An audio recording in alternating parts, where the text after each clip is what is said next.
시편 90편의 말씀을 보겠습니다. 시편 90편 10절에서 4절까지 끝까지 보겠습니다. 17절까지고요. 872페이지 말씀을 교독하겠습니다. 10절에서 마지막 절 17절까지를 보겠습니다. 우리의 연수가 70이요 강건하면 80이라도 그 연수의 자랑은 수고와 슬픔뿐이요 신속히 가니 우리가 날아가나이다.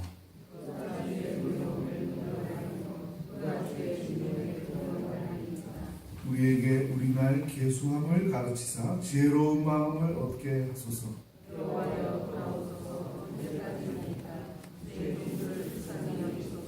아침에 주의 인자하시니 우리를 만족하게 하사 우리를 일생 동안 즐겁고 기쁘게 하소서. 우리를 기쁘게 하신 날 그대로와 우리가 나가는 그대로 우리를 기쁘게 하소서. 주께서 행하신 일을 주의 종들에게 나타내시며 주의 영광을 그들의 자손에게 나타내소서. 주 우리 하나님의 은총을 우리에게 내리게 하사 우리의 손이 행한 일을 우리에게 경고하게 하소서. 우리의 손이 행한 일을 경고하게 하소서. 아멘. 할렐루야. 일주일 동안 잘 지내셨죠? 네, 또 올림픽 게임도 잘 보셨죠? 시편 읽느라고 볼 시간이 없었죠. 네, 컬링이라는 거를 이제 새롭게 잘 모르던 종목인데 이번 올림픽이 아주 큰 주제가 화제가 됐습니다.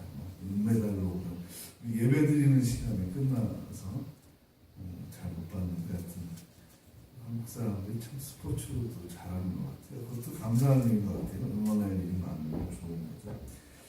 시편을 우리가 같이 읽는 거를 좀 하고 있습니다. 그래서 어른들은 중간에 또 헌신 예배가 있어가지고 좀 이렇게 끊기긴 했는데 쭉 좀 시편을 읽으시면서 한번 써보시기 바랍니다. 기도문으로 좀 써보면 좋겠습니다. 오늘은 이제 주제가 모세의 기도인데 죽음과 삶의 회상, 또 크게 보면 역사에 대한 회상이라고 할 수도 있겠습니다. 우리들에게 많은 고민거리가 있습니다. 건강의 문제, 또 직업의 문제, 학생들은 공부하는 문제, 또 돈의 문제, 결혼과 또 출산, 양육 이런 모든 게 우리에게 큰 숙제들입니다.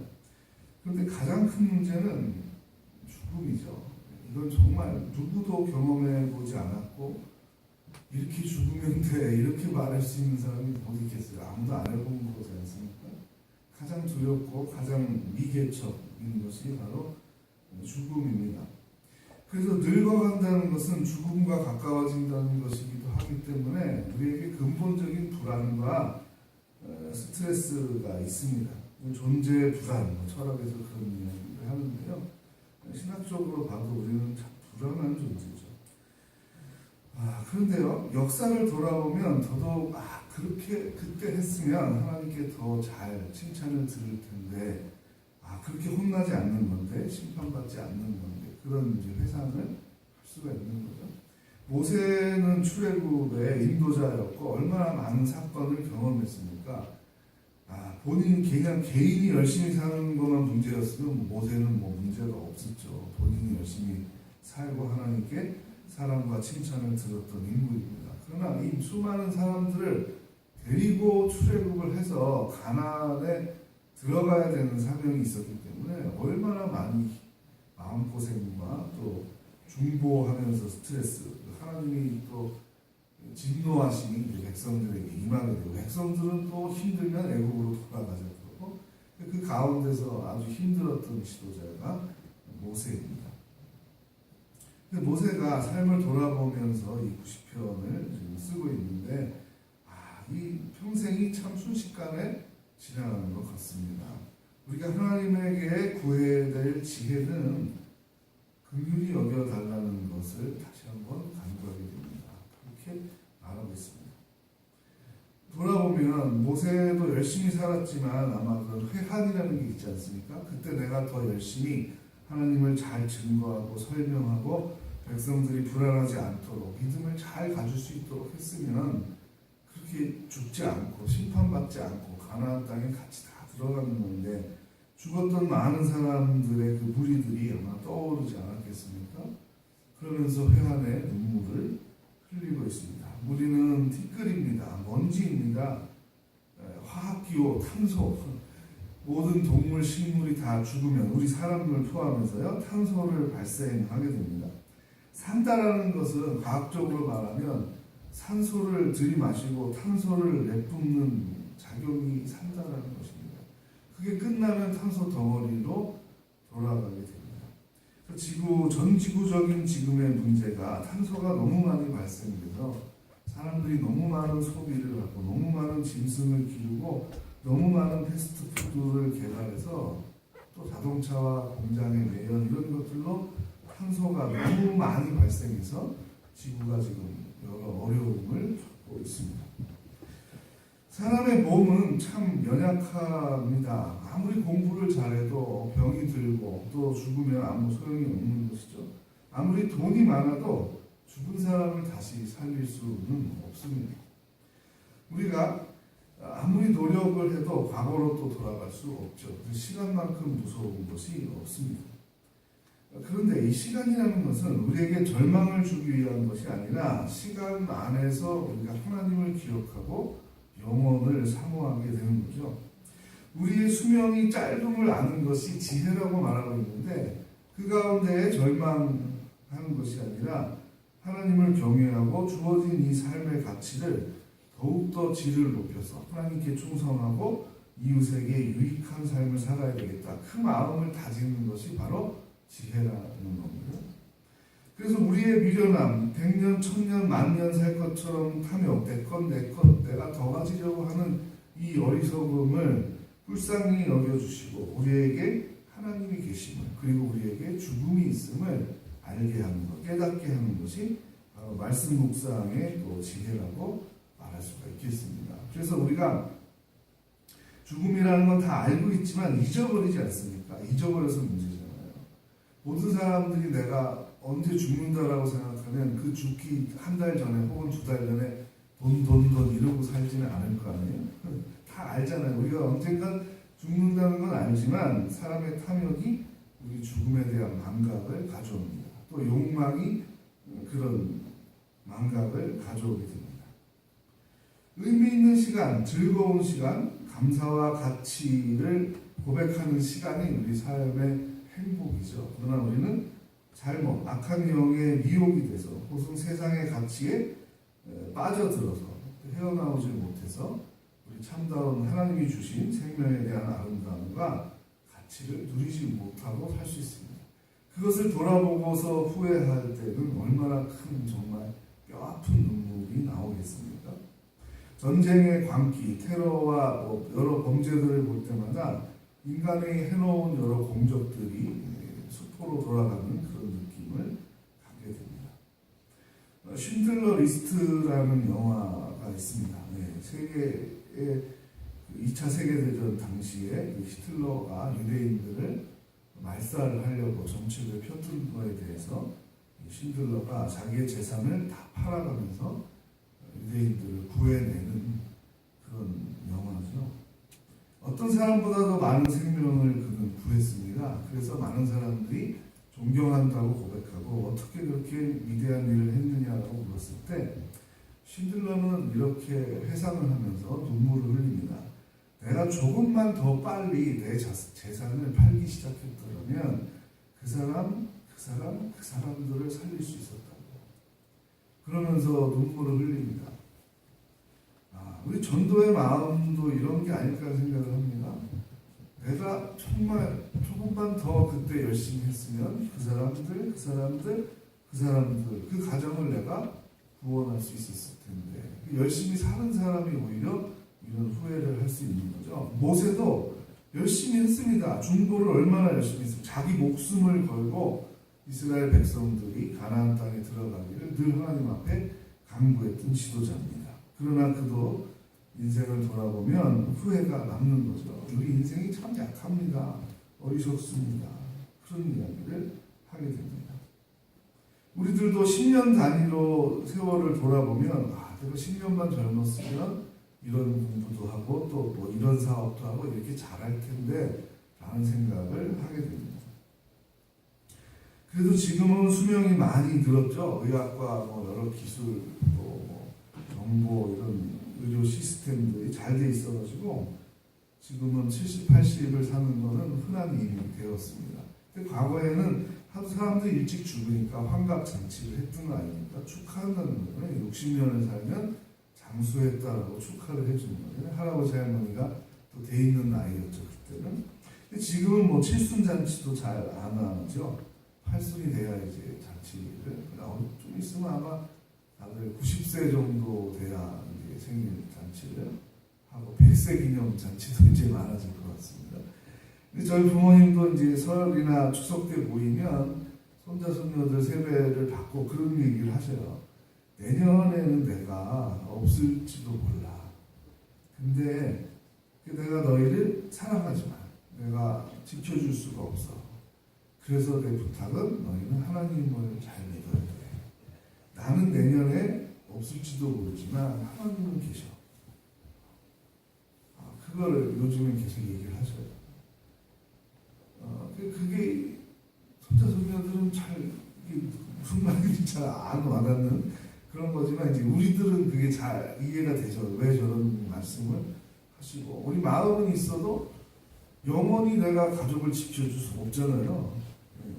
마음은 있어도 안 되는 거잖아요. 우리가 늙는다는 것이고 내가 언제 육체를 벗어 하나님께 돌아갈 줄 모른다는 거죠.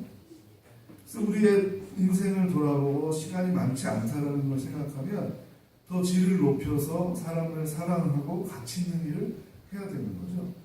헌신의 동기, 또 청소년들, 청년들에게도 제가 얘기합니다. 공부 잘하고 사회에서 잘 쓰임받는 동기가 그냥 돈이 돼서는 그렇게 크지 않다. 그 동기가 더 큰 동기가 있는데 그것은 하나님께 쓰임받아서 생명을 주신 것에 대해서 내가 영광을 돌리는 일이고, 두 번째는 이웃에게 내가 보람 있는 일을 해주는 거다. 그게 정말 삶의 보람이고 가치가 아니겠느냐. 그래서 제가 쉬운 예를 듭니다. 가끔 식당에 보면 정말 정성껏 잘해주고 음식을, 그리고 가격도 비싸지 않은 식당이 있어요. 그럼 그런데 나가면서 내가 그냥 정말 마음에서 우러나서 잘 먹었습니다, 고맙습니다 이렇게 얘기를 할 때가 있잖아요. 그럼 그 주인이 얼굴에 행복한 미소가 띄어요. 그걸 보람이라고 말하는 거잖아요. 야, 수고하고 뭐 새벽같이 뭐 안 봐도 뻔하죠. 일찍 가서 좋은 재료를 싸게 사려고 여기저기 알아보고 다니다가 이제 발품을 팔아서 단가를 낮추고 고객을 편안하게 싸게 좋은 음식을 주는 거잖아요. 그분들이 이제 행복감을 느끼는 게 느껴져요. 그게 보람이잖아요. 그러니까 우리 인간이 악하고 이기적이지만 하나님 우리에게 남겨주신 그런 일반 은총이라는 게 있는데, 그게 다른 사람을 도와주고 섬겼을 때 내가 뿌듯함과 보람을 느낀다는 거예요. 여러분, 어떤 그 부모가 된 도둑이나 사기꾼이 자기 자식에게 야, 네가 지금 갈비를 먹는 건 내가 남의 돈을 훔쳐다가 먹이는 거라 자랑스럽지, 이렇게 하는 부모가 어디 있겠어요? 없는 거예요. 다 아는 거예요. 하나님이 우리에게 양심을 주셨어요. 내가 이웃을 도와주고 어려운 사람을 도와주고 해서 삶이 이루어지면 그 돈의 가치로 환산할 수 없는 뿌듯함과 보람을 우리에게 주는 것이죠.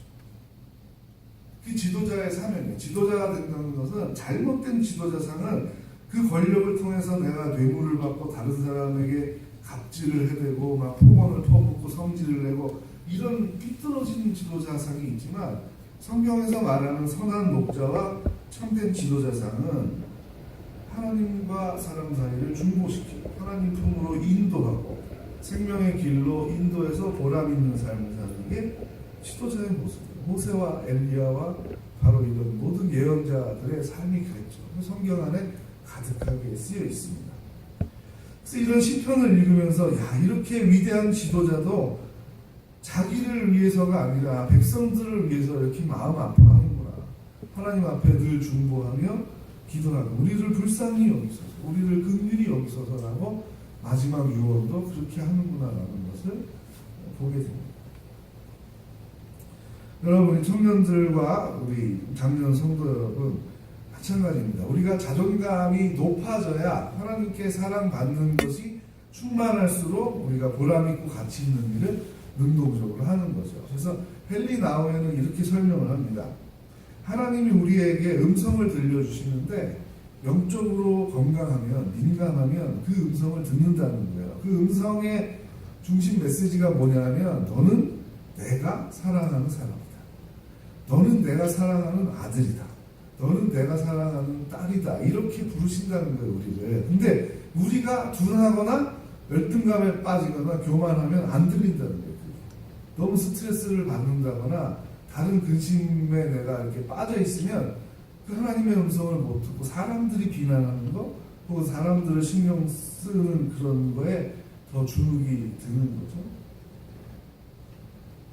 하나님이 우리에게 주시고자 하는 음성이 너는 내 사랑하는 자요, 이 말씀이다. 이것을 듣기 위해서 우리는 예배하는 것이고 그리고 기도하고 찬양한다라고 말하고 있습니다. 말씀 묵상을 강조하는 것도 거기죠. 왜냐하면 삶이 너무 스트레스가 많기 때문에 피곤하고 산만하기 때문에 하나님의 이 세밀한 음성을 우리가 못 듣는다는 거예요. 못 들으니까 자꾸 다른 걸로 이 자존감을 높이려고 해요. 뭐 새 물건을 사는 거. 또 그걸 자극하잖아요. 문화라는 게 계속 세련된 사람들, 유명한 사람들이 나와서 이 광고를 함으로 해서 그 광고가 되는 물품을 내가 사면 행복이 오는 것처럼 그렇게 착각을 일으키는 것이 우리 현대 문화의 주요한 특징이라고 말할 수 있습니다. 그래서 다시 이렇게 말합니다. 사람들이 침체되는 근본 원인은 외부적인 환경, 가난, 건강의 문제 이런 게 아니다라는 거예요. 정말로 솔직하게 내면을 살펴보면 침체되는 근본의 원인은 자기 거부에 있다라고 헨리 나우에는 지적하고 있습니다. 자기 거부가 일어나는 것은 하나님의 음성을 듣지 못할 때 일어난다는 거예요. 아까 말씀드린 거와 다시 연결이 되는 거죠. 하나님의 사랑을 받지 못하니까 다른 데서 우상적인 욕망을 통해서 내 삶의 문제를 해결하려 한다는 거예요. 결국 모세가 중보하려고 했던 이스라엘 백성은 왜 가나안에 못 들어갔습니까? 우리를 출애굽해 내시니가 이분입니다라고 만든 게 뭐예요? 그게 황금송아지였잖아요. 아무런 생명이 없는 금속을 녹여서 상을 만들어 놓은 것에 우리를 구원해 주신 신이다. 이렇게 고백하고 있으니 어떻게 가나안에 들어가겠습니까? 그런 우상을 멸하라고 애굽에서 나오게 한 거잖아요. 그런데 똑같이 광야에서 그 행위를 하고 있었기 때문에 하나님이 그들은 가나안에 들어가지 않는 게 좋겠다라고 판단을 하고 소위 이제 후세대죠. 자손들이 가나안에 들어가게 되는 겁니다. 자기 거부는 열등감과 교만으로 나타난다고 했습니다. 이게 무서운 말입니다.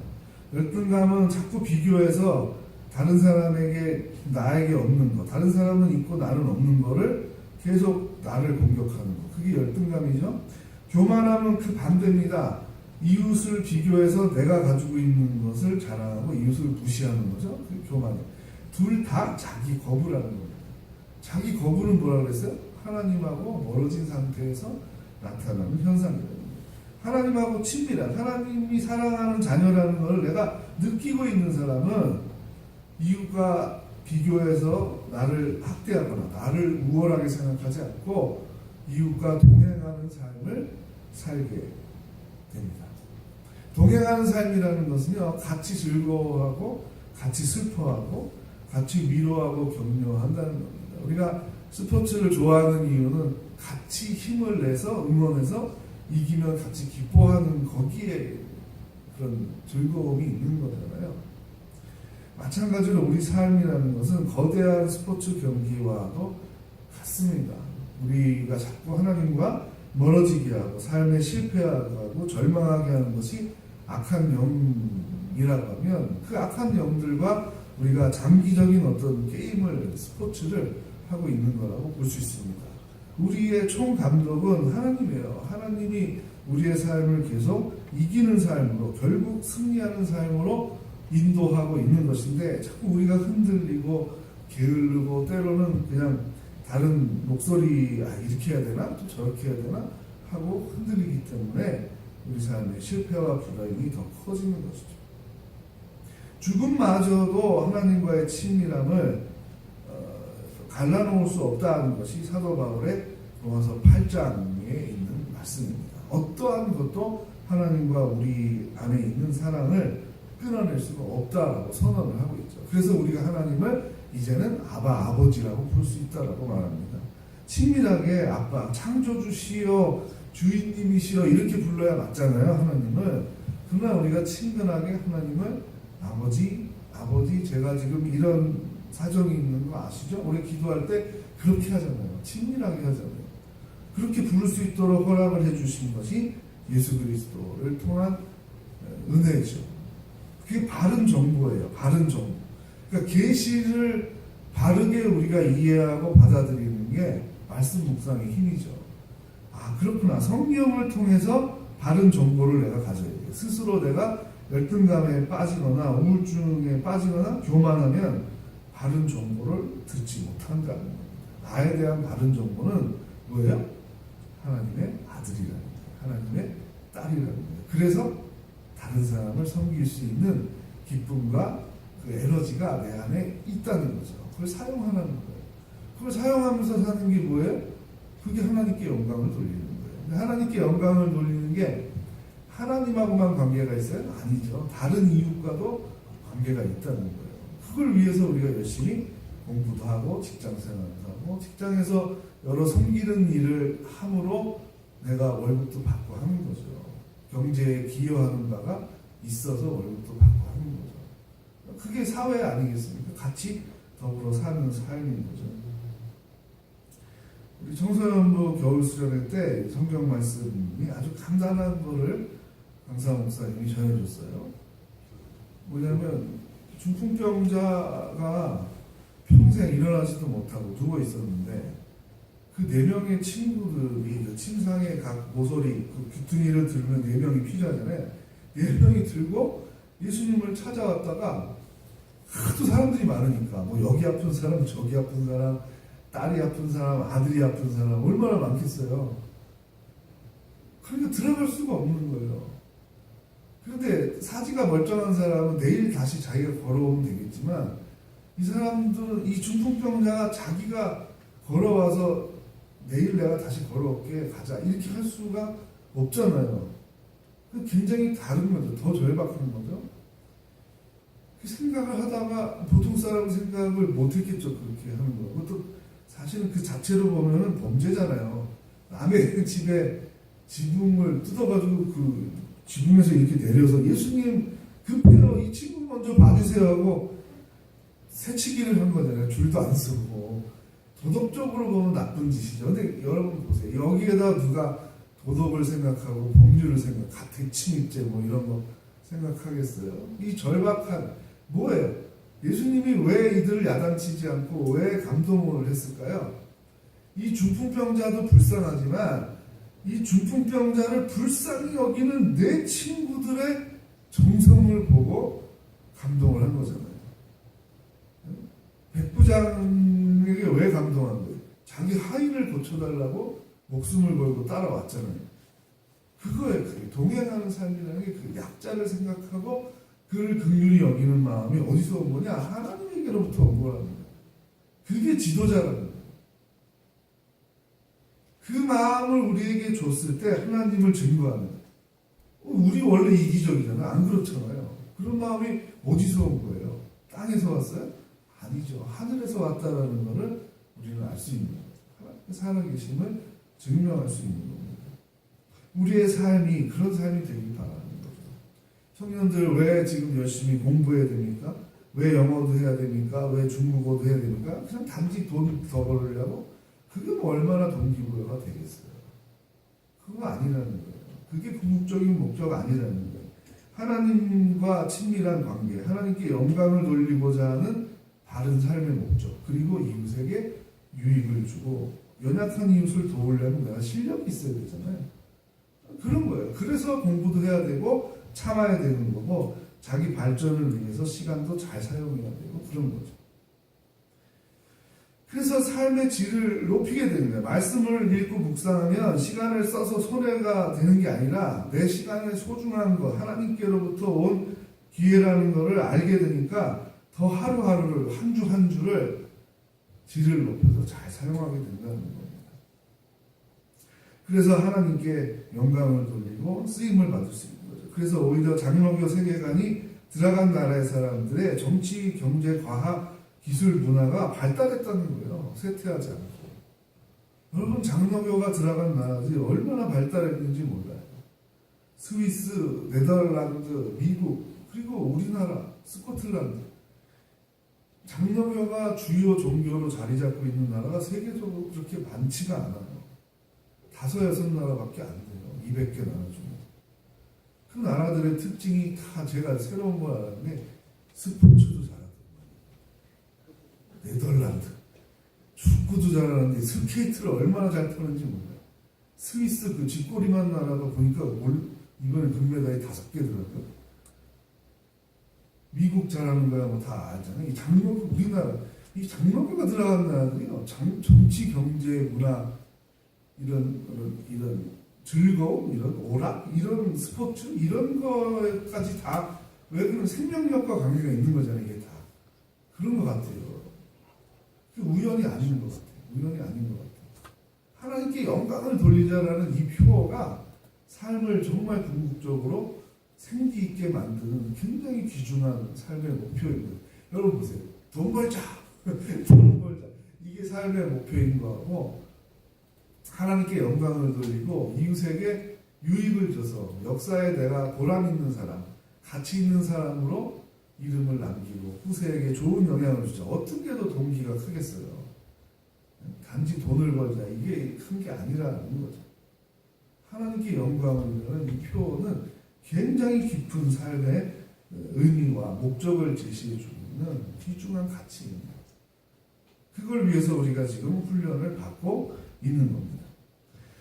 청년들을 그렇게 기대하고 있어요. 그래서 장로교가 원래 들어가면 초기에 그 리더십이 쫙 올라가면서 정치, 경제, 사회 문화가 발달하잖아요. 그래서 우리나라가 너무 발달하면서 교인이 확 많아지면서 지금 또 여러 문제도 생기는 거죠. 그러나 다시 한번 생각해 보면 개신교 자체의 세계관이나 가르침이 잘못된 게 아니에요.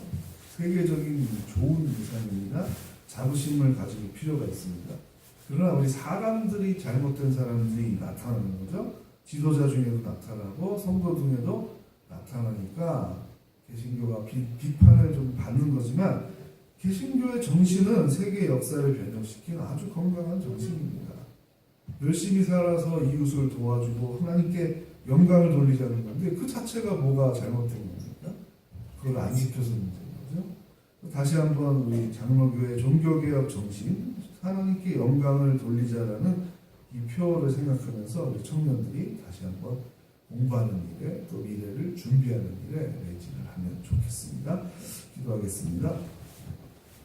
하나님, 늙어감과 죽음이 가장 큰 두려움입니다. 물론 청년들에게는 당장 무엇을 공부해서 어떤 직업을 갖느냐가 중요한 문제지만 더 다시 한번 질문한다면 왜 돈을 벌고 싶은지, 왜 어떤 직업을 갖고 싶은지 더 큰 동기가 있다는 것을 성경 말씀은 가르쳐 줍니다.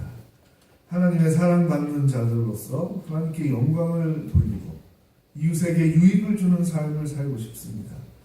특별히 어려워하는 이웃, 가난하고 약한 이웃을 위로하고 도와주는 삶을 살고 싶습니다.